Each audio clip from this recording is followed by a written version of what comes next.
Okay, today's daf yomi is Kesubos Ayin Vav, Kesubos 76. We're going to start on Ayin Vav Amud Aleph, 6 lines from the top. The Gemara has been discussing in the Mishnah. The Mishnah has stated a situation where a man marries a woman in the bottom of the Amud Aleph, and then he discovers that there are blemishes on her. So where are the blemishes? So in the first case, if the blemishes he finds the blemishes while she's still betrothed, and he has to bring a proof, then we're saying that the father needs to bring a proof that she had these blemishes prior to being betrothed. Or otherwise, if she had the blemishes afterwards,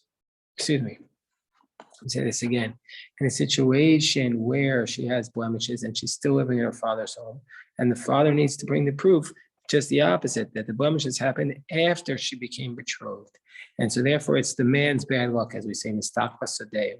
And so therefore he would need to give her a ksuba if he's divorcing her. But once she's living in her father's home, then it's the opposite, that the husband would have to bring a proof that she had the blemishes before she became betrothed to him. And so therefore, and then it would be what's called a mekach tos, and the marriage we know and void. So that's the position of Rabbi Meir in our Mishnah. So the Gemara says, but this seems to contradict, this seems to not go in accordance with either one of the two opinions that we had learned earlier back on Dr. Base, where Rabbi Yoshua says, we don't believe her body, that we don't trust her chazaka on her body, and so therefore she should always be the one to have to bring the proof, even if the blemishes are discovered when she's in her husband's home. And Rabbi Gamliel, who says no, that we follow the presumption status of the money, cheskas mamon adif, and we say that under those circumstances and so Rabbi Yeshua says we don't trust her, but Rabbi Gamliel says Rabbi Yeshua says, and so therefore the father has to bring a proof. And whereas in the latter case, we're saying that the husband is the one who has to bring the proof, that the husband has the one to bring the proof in the latter case. So Rabbi Gamliel is basically basing himself on the position that the reason why the husband has to bring a proof who says that she is believed. So therefore, how do we deal with this? How do we deal with this fact that part of the Mishnah, the first part of the Mishnah says she's not believed, and the second part of the Mishnah says she is believed. So Rabbi Lazar says, Tabra, Misha Shanazu, Shanazu. We break the Mishnayos. The one who says the first part doesn't say the second part. Comes along, and the Gemara says that's the first answer. Then Rava gives a second answer. Rava says this is based upon the concept of kanim too, kan hayu, that wherever the blemish is discovered, we assume that that's where it happened. So therefore, in the first case, the blemish was discovered while she was in her father's home, and so therefore we're going to say that that's where the blemish happened, and so therefore the father has to bring a proof that it happened after she was already betrothed. Whereas in the latter case, the blemish happened while she was in her husband's home, and so therefore we're going to say that since the blemish happened in her husband, so we assume that that's where it happened. Unless the husband could bring a proof that it happened prior to being betrothed. So those are the two answers that we've had so far. Rav Ashi on Daf Ayin Vav Amud Aleph gives us a third answer, a third approach to the two Mishnayos. Says Rav Ashi on Ayin Vav Amud Aleph, Rav Ashi Amar Reisha Mano La'ava Biyadcha, Seif and Mano Li Biyadcha. So Rav Ashi says no. We're going to say the whole Mishnah follows Rabbi Gamliel, and Rabbi Gamliel says the chazaka of the gufa is a difa. That, as Rashi says, that we believe her, that this is her body. Her body doesn't have a blemish. So therefore, the husband has to bring a proof. But what's the reason why in the first clause that she has to bring the proof? Why in the first case of the Mishnah, where when she was betrothed, she has to bring a proof that it happened prior to that it happened subsequent to her betrothal? So Rashi explains, the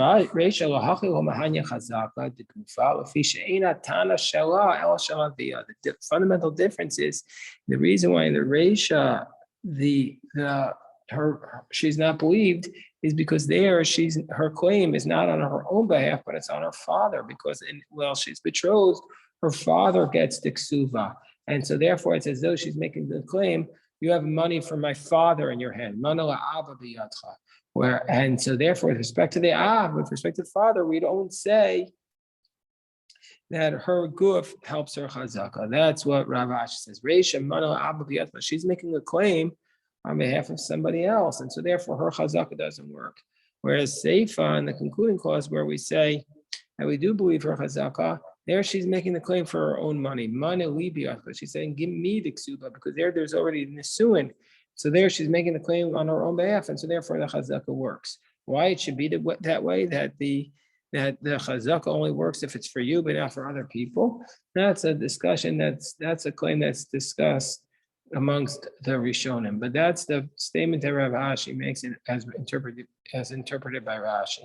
So Eisvei Rav Acha B'rei Rav Avi or Rav Ashi, but so Rav Acha B'rei Rav Avi challenges Rashi, because we have the conclusion of the Brisa, which states Moda Rabbi Meir ben Mumin Haru'uyin Lavo Imami Beis Avia She'al Ha'av Lavi Raya, that Rabbi Meir says, I'll admit that if she's bringing in a blemish, even in this circumstance where she's done nisuin and she's married to the husband and she's completely in the husband's rishus, she's under his roof.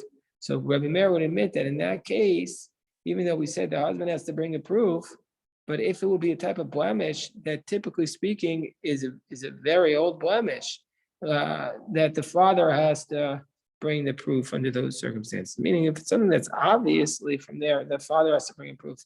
Why is that the case? Still, then, why is that the case that the father has to bring the proof under those circumstances?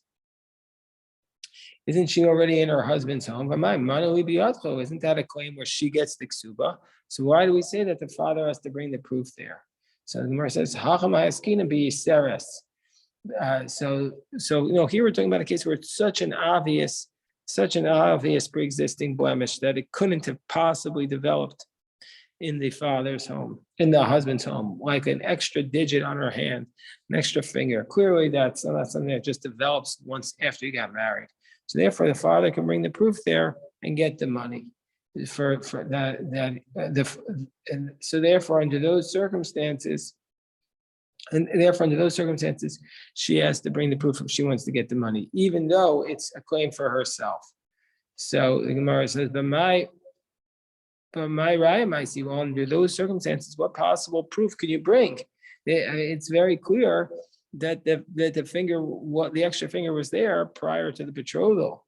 So the Gemara says, no, raya de Rav, you could bring a proof that he had seen it and waived his rights, that he didn't mind it. So that's the proof that could be brought.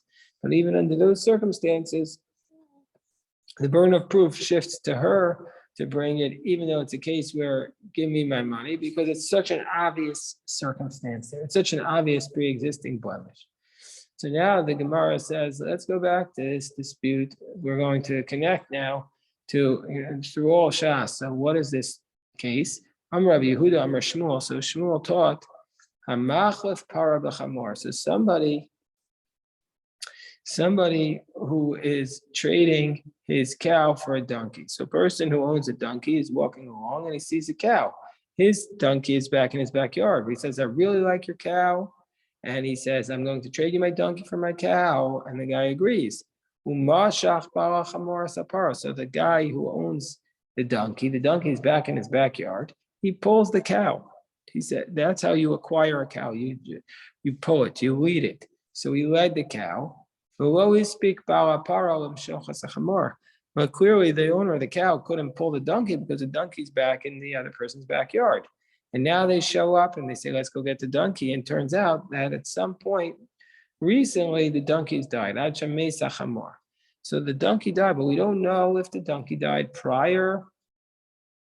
We don't know if the donkey died prior to the cow being pulled by the owner of the donkey, and in which case, then the whole sale is null and void because he was trading his cow for a dead donkey. That wasn't the agreement.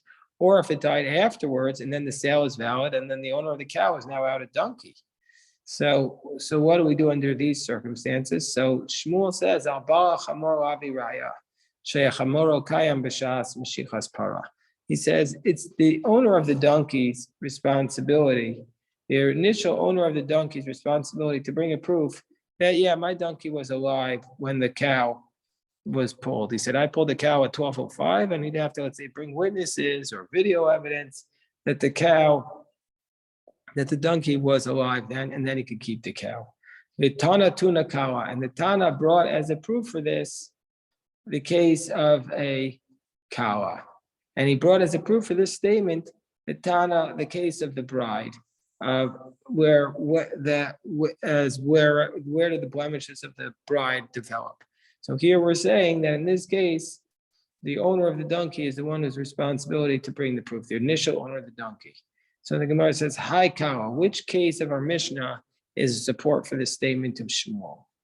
Ilema, if you want to say Kawa b'beis avia, if you want to say that it's the case where the first case of our Mishnah, where the bride has found the blemish on her while she's still in her father's home, and we say under those circumstances that the father of the bride has to bring a proof that she had the blemish after she got engaged at that, or she had the blemish. So look, let me read the Rashi. Reisha demasnis, and that this refers to, what's the support for Shmuel's statement? The first case of our Mishnah, Shabo Adin Ba'oda Arusa, that the case that they brought the husband to court while she was still betrothed. The Ketania Av Tzarch Laviraya, that under those circumstances the father needs to bring a proof. V'svir leila Shmuel Karebi Elazar, and Shmuel must be found in the position of Rebbe Elazar. Demukula betray Tanai, who says that this is two separate Tanaim, like Rebbe Elazar said, Tavra Misha Shanazu Lo Shanazu, that the first case is Rebbe Yeshua, and the second case is Rebbe Gamliel. Even if she got married and moved into the husband's home, Rabbi Yoshua, i.e. the first Tana, would say that the father has to bring a proof. And even though the ambiguity did not happen while she was still in her father's house, she'll know itself. So we see from here that you don't collect money in a case of the doubt. By Nami, so too, the owner of the donkey can't just take the cow in the case where there's ambiguity here. And even though the suffix happened when the donkey was already in the other person's domain, because Sharek Farnasis Mashicha, this guy, the owner of the donkey, had pulled the cow. So now the suffix, the doubt, the ambiguity is happening in the original owner of the cow's possession. So we're saying, so the first approach is to say, do you want to say that this case of the donkey is like the first case where Rabbi Yoshua says that the person, that the father of the bride has to bring a proof, even though the ambiguity did not happen while it was in his domain. Nevertheless, the father of the bride has to bring a proof. So too also you will say here that the original owner of the donkey has to bring the proof. Mara says, no, if you were on top of 76b, dummy. Two cases are totally different. Are they similar at all? In that case, a case of Rabbi Yeshua's position, and the woman is not believed, she brings a proof, and then she gets the ksuba. Fine. Here, the owner of the donkey needs to bring proof in order to retain his cow. It's not the same thing in order to retain the cow that he purchased. So two cases are not the same. So therefore, second attempt, I'm Rabbi Abba, Kala b'beis chamia. No, we're talking about the case where the girl is already in her husband's home. Kala b'beis chavia. So Rashi says, now we're saying that this goes according to the Shita of Rabbi Gamliel, as interpreted by Rabbi Elazar. And that we said under those circumstances that the husband has to bring a proof and the husband would, and also in a case where she had the betrothal, where she was betrothed still living in her father's home, and then there's a blemish on her, also there, the husband has to bring the proof. According to Rebbe Gamliel, he argues in both cases, it says Rebbe Lazar. So even where the doubt did not happen in his domain, nevertheless, the husband has to bring a proof in order to uproot the claim of the ksuba against her. And so this proof is not to get money from somebody else, but just to keep your money. And so too here also, the owner of the donkey has to bring a proof in order to keep his money, because they're saying that you have my money, and so he has to bring a proof in order to retain it. I'm Rabbi Alakal Beis Chamia, so maybe that's the proof. The Gemara says Vakati Odami. The two cases are still not the same. Hasam Bal Maisi Raya. There in that case, according to Rabbi Gamliel, the husband brings a proof. And by bringing the proof, he destroys the presumptive status of the father, and therefore he doesn't have to pay the ksuva. But in this case, in our case, Baal Chamor, the owner of the donkey, Maisi Raya, he brings a proof, and then he could uproot the status, i.e., he can keep his cow. He can keep his cow. So it's not the same thing. So, as Rashi says, Af chazkas aguf miyafes kocho. The chazaka of the guf strengthens his claim. Shekesha Tomar Emet Es Chamor B'Shas Mishicha Al Chaskaso Akodemes B'Chaskas Kaita Midenu or B'Shus Baal Hapara Meis Lamata Matzricha Rayo. So he says that even the chazaka of the donkey and the cow, it strengthens his claim, because when he says let's maintain the donkey at the moment of the Mashiach on its prior status, then it was alive, and so therefore we're going to say right now it's in the domain of the cow, which is Baal Parames. So the domain of the cow had died. So why do you need him to bring a proof? So therefore we have a third approach. Amar Rav Nachman bar Yitzchak, Kal v'beis Aviya. We go back to essentially the first answer. We're going back to the case of Rabbi Yoshua, who says that the father needs to bring the proof, and so in this case you would say that the owner of the donkey needs to bring the proof. But what's the difference? Well, what about the fact that in that case, he needs to bring the proof, the father needs to bring the proof to get the money, whereas the owner of the donkey needs to bring the proof to retain his money? The Gemara says no. And what are we talking about is Kiddushin. There's two essential claims that the father has. One claim is the father wants the ksuba. We're saying it's not similar to that. But the other thing is he was given money when his daughter became betrothed to this man. That's called the Kiddushin money, the betrothal money. He wants to retain that. So we say you have to bring a proof in order to retain your Kiddushin money. And that's why these two cases are exactly the same. And there's a dispute there's a dispute throughout Shas whether or not we say that when a person gives betrothal money, when a husband gives betrothal money, the wife or her family always gets to keep it, even in a circumstance where the wife died prior to the marriage. So don't say this is that the father needs to bring a proof, or else he has to return the Kedusha money.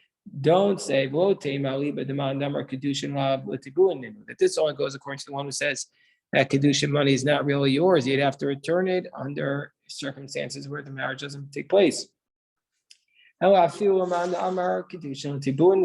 according to the position that says that the Kedushin is yours for good, and if she died, the father would need to return it.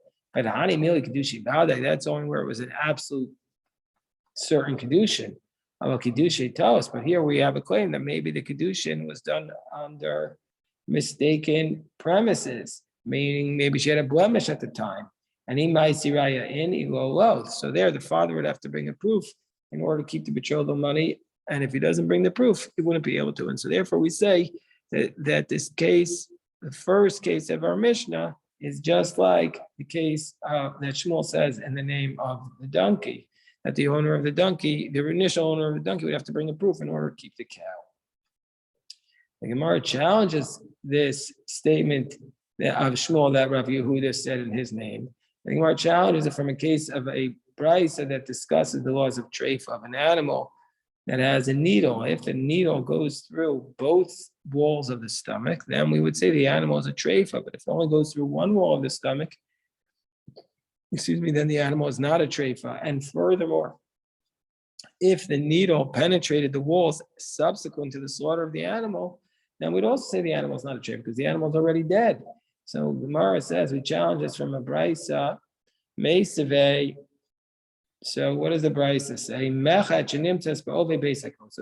Let's say you have a needle that's stuck in one of the stomach's walls of the cow. If it only penetrates one side, the animal is kosher. But if it penetrates both sides, but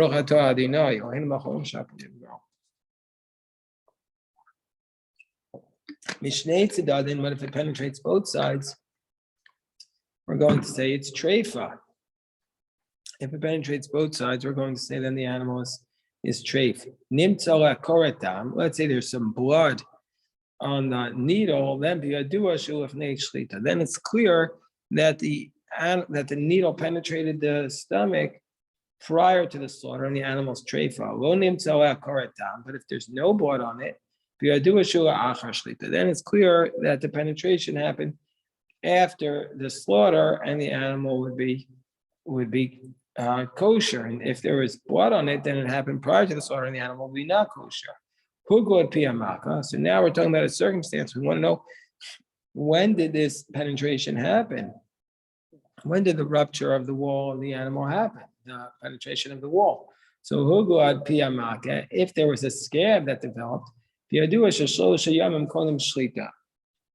we know that it happened at least 3 days prior to the slaughter, and the animal was certainly treif leading up to at least 3 days before the slaughter. But let's say there was no scab under those circumstances, then we're going to say so there's no scab, then whoever has the money, the other person needs to bring a proof to get the money from that person, because you don't have to pay certainly not the full value for an animal that's treif. So the Gemara says, so let's say in this case where there was no scab, so it's not clear when the animal became treifa, and we're talking about a case where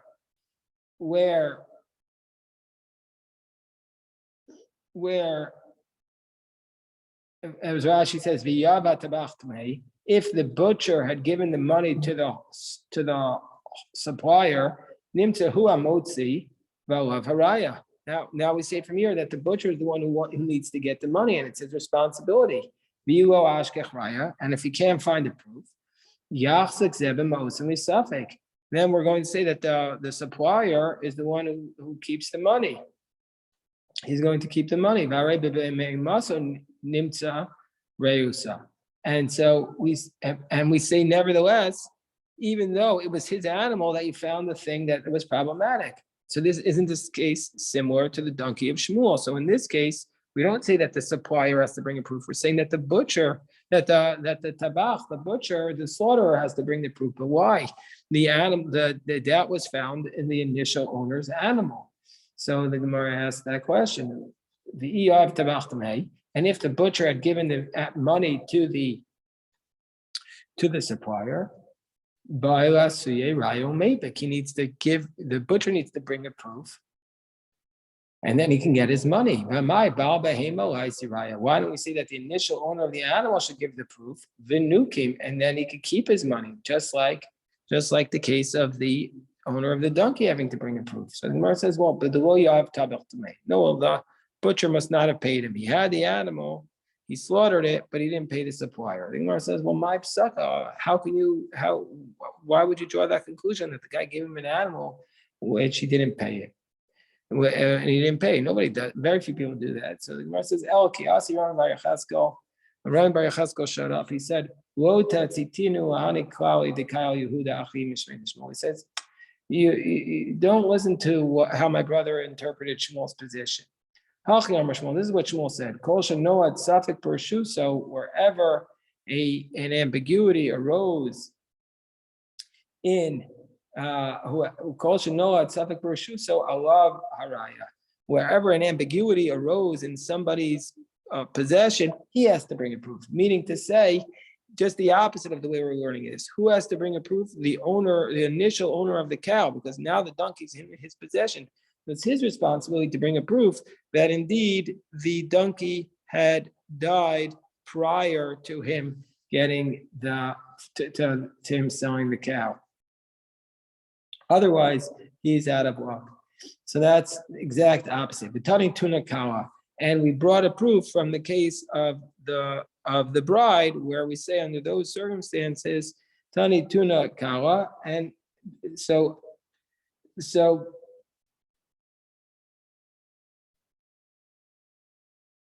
and that whoever has it, and this is like the second interpretation of our mission that we said in the name of Rava, kanimtsu kanhayu, that wherever the case happened, that's where that's the one who has to bring the proof. And so therefore, since the ambiguity happened while the owner of the cow had already acquired the donkey, and so therefore it's the owner of the cow's responsibility to bring a proof. So then they challenge us, so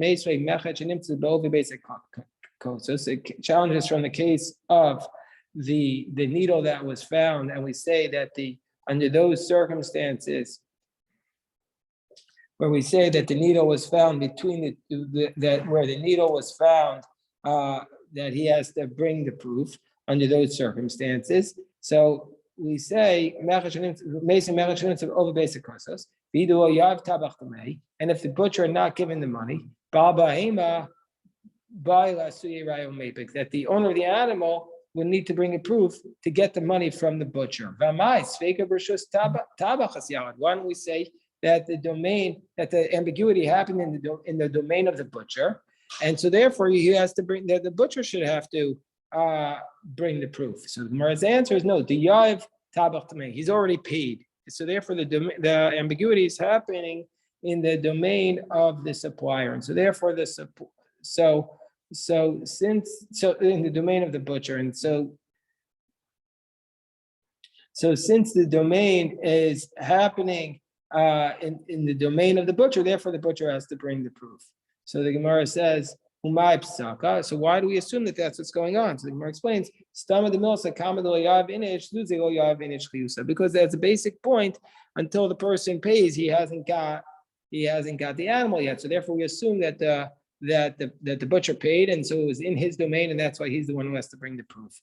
The Chachamim say, "B'mumen sheba seiter," and Amar that the Chachamim say, when do we say this? That the husband has to bring the proof.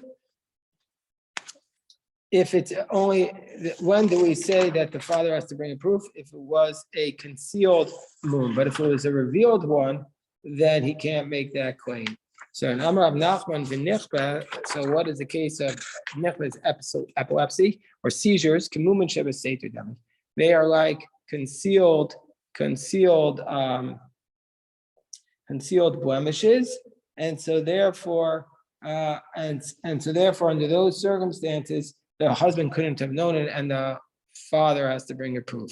That's where there's a fixed time of a lokvila, but if it's not a fixed time, then it's like a very clear blemish, and therefore the husband should have known about it. Okay, we'll stop here. We'll go running upstairs for the slichos.